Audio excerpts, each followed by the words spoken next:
Today, Donald Trump announced that he was nominating Republican Matt Gaetz to head up the DOJ as his attorney general, and immediately Matt Gaetz resigned from Congress to potentially fill this role. Now, that means one of two things will happen.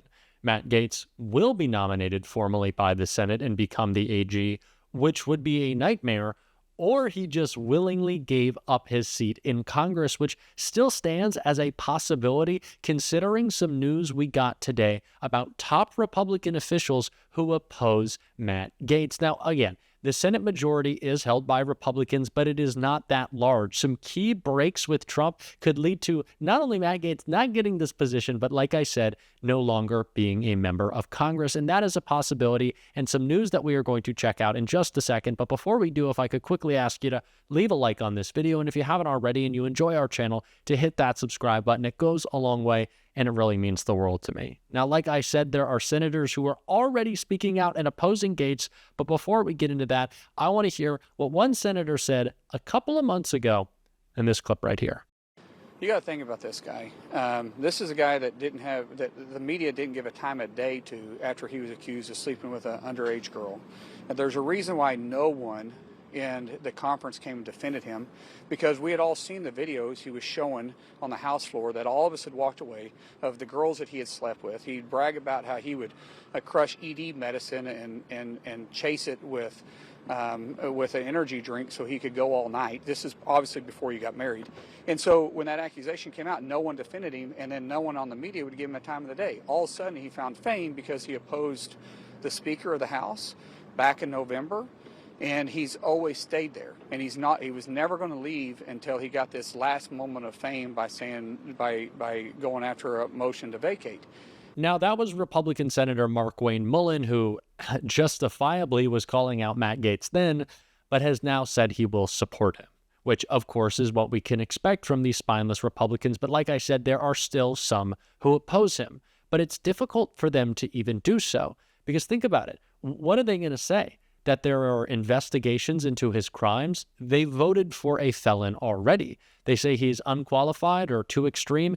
They voted for a reality TV show host already. Now, I'm not saying they should support Matt Gaetz, but look how low the GOP has gone. It is embarrassing, it is sad, and it is exactly what Democratic Senator Chris Coons called out right here. Well, Jake, when I was first informed that President-elect Trump had nominated Congressman Matt Gaetz to be the next Attorney General, I was speechless. I've had some time to gather my thoughts. I think this is a deadly serious challenge to the Senate's constitutional advice and consent role. And as a member of the Senate Judiciary Committee, I'll engage in the confirmation process where we consider the qualifications, the ethics and character, and the policy views of nominees. I just heard your reporting where Senator Rubio was saying the president's entitled to his pick. And generally, that's correct. But the Senate has a critical guardrail function to play where we should look at whether someone is appropriate to serve in a role. The Attorney General is the top law enforcement officer of the United States. And we know how low Republicans are willing to go. And we have to do everything we can to call them out, to put pressure on them to vote no on Matt Gaetz. But it's not just Democrats who are calling for this to be done. We saw today, after this news broke, reports of not only Republicans laughing at how ridiculous the notion of Matt Gaetz as Attorney General would be, but some coming out in direct opposition. And that's what I want to get into right here. I was shocked. Susan Collins becomes first GOP senator to oppose Matt Gaetz for Attorney General. Republican Senator Susan Collins became the first Republican senator on Wednesday to say that she will not vote for President-elect Donald Trump's pick for Attorney General, Representative Matt Gaetz. I was shocked at the nomination, Collins told Punchbowl's Max Cohen. This is why the Senate's advise and consent process is so important. I'm sure that there will be many, many questions raised at Mr. Gaetz's hearings, she added. So we have one Republican senator saying that they will vote no, and it seems like there are a couple more that could follow. But of course, Donald Trump still has the opportunity to ram Gaetz through with a recess appointment and, of course, do whatever he can to avoid any accountability. It's what we've come to expect from Donald Trump. And the fact that Matt Gaetz could become Attorney General Matt Gaetz through a recess appointment is a lot of irony, considering the young women that Matt Gaetz seems to like so much. I know that's kind of a gross joke, but we need to keep it a little light in this moment. And someone who certainly wanted to do that was CNN's Scott Jennings, who had a different reaction than we did to this news.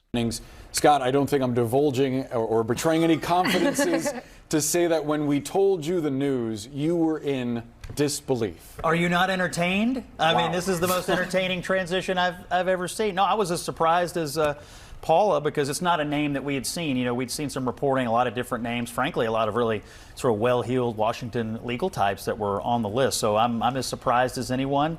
But what I take away from this is that this is a president-elect who is feeling his power. I mean, this is someone who is appointing people to things, whether it's Gaetz or anything else we've seen today, who is feeling his power, feeling his influence, doesn't feel like he's in a mood to negotiate with the people in Washington, D.C.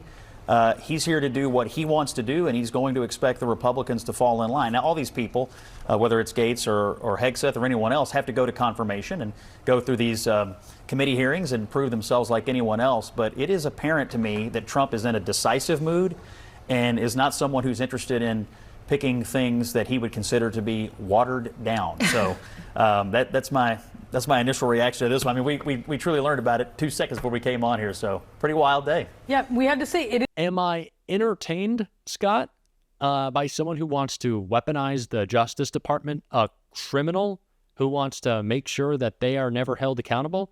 Yes, I'm talking about Donald Trump and Matt Gaetz. No, Scott, I'm not entertained. This is real life. This is a real country, and I'm scared, as we all should be. And the only thing that we can bank on at this point, the only hope we can really have besides using our voices, is that Republican infighting screws this over. And it seems like a possibility, especially with what Marjorie Taylor Greene said today. We should have a major majority, a super majority, but we don't. And we don't have that, I think, is based on the performance of this Congress. This Congress has had a lot of failures in the eyes of our voters, in the eyes of the American people. The American people gave a mandate last Tuesday of the types of policies they want, the agenda that they want, and that's President Trump's policies that he laid out on the campaign. Is Speaker Johnson to blame for that? Yes, his leadership. Unfortunately, he fully passed the Biden-Harris agenda. There is already Republican infighting in the House with such a slim majority. And another bright side from this, Matt Gaetz has resigned his seat in Congress. So Donald Trump's MAGA majority in the House just got that much smaller. And there are some Republicans who might want to see a different speaker. And so there could be a fight there. We could see lots of the MAGA civil war that we love and that we certainly need right now, which would be one of the many, but kind of one of the few roadblocks in the way of Donald Trump. Again, we have to continue to advocate and use our voices, but seeing MAGA fight with each other, that's going to get in their way, and we need more of that. But like I said, it's a possibility that it's not just Susan Collins who's voting against Matt Gaetz, and that's what we saw Claire McCaskill say in this clip right here. Claire, this is the kind of person you also install if your plan is what you talked about on the campaign trail and what you insisted, even in friendly interviews, wasn't your plan, and that's retribution. Yeah, there's a couple of things about this. First, I have to think that there are more than 4 votes that would not show up for Matt Gaetz in the Republican caucus. I did a quick rundown of the Republican senators, and I came up with 11 names that I think would likely oppose a Matt Gaetz. Now, half or more of those could disappoint America and vote for someone who is so wholly unqualified for this job in so many ways. But is Donald Trump nominating him so that he can get Tulsi Gabbard through, or maybe this Fox News contributor? We've gone from only hiring the best people to only hiring people that are completely unqualified for the jobs that they are being nominated for. The Fox News guy, he's never run anything, and this is a huge enterprise, the Department of Defense. Matt Gaetz has no experience that would lend itself towards running the Department of Justice and everything that's involved there. And people think the Department of Justice is just about, who's getting prosecuted, that we're talking about on national news. We're talking about a huge swath of criminals in this country, and running a department with integrity, going after bad guys that are breaking the law, whether it's drugs or bank robberies or other serious crimes, criminal enterprises that are complex and difficult. I mean, Andrew can tell you all this. It is shocking. I guess I shouldn't be shocked, but it sure is nervy for somebody who has his own ethical problems to be nominated for a job that has had really some stellar men and women running that department in my lifetime. And there is still a possibility that this does not all devolve into madness. It is still possible that Matt Gaetz just gave up his seat in Congress for nothing.